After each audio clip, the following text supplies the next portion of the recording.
څنګه کولی شو چې موږ تاسو خپل فایلونه دي هغه بغیر اوپن کولو څخه موږ وګورو چې د هغې دې منځ کې څه شی دي. که چېرته موږ سره ډېر فایلونه وي او دې باندې یو دانه زه کلیک کوم نو دا موږ ته ډېره ستونزمنه ده چې موږ خپل هغه فایل پیدا کړو چې دې کې زموږ کوم یو هغه فایل و.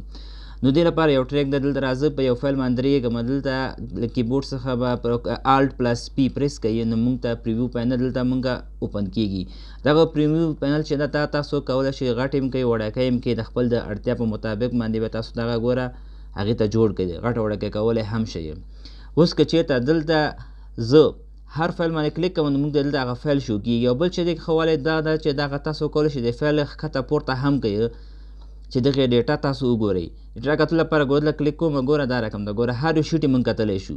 راځم ګوره پی ډي اف باندې پیل کلیک کوم، ګوره پی ډي اف یې موږ ته شو کړه، دا رقم ده. راځم پاور پوینټ باندې کلیک کوم نو موږ ته پاور پوینټ ګوره دا رقم ده شو. پاور پوینټ هم موږ دا کتلی شو، دې کې مختلف هر رقم تاسو هغه کولی شئ. دې کې ګوره دا رقم ده، نو دې کې تاسو هر رقم ده کې ورډ ګوره ورډ یې دا موږ ته اوپن کړه، ګوره موږ کتلی شو ګوره دا.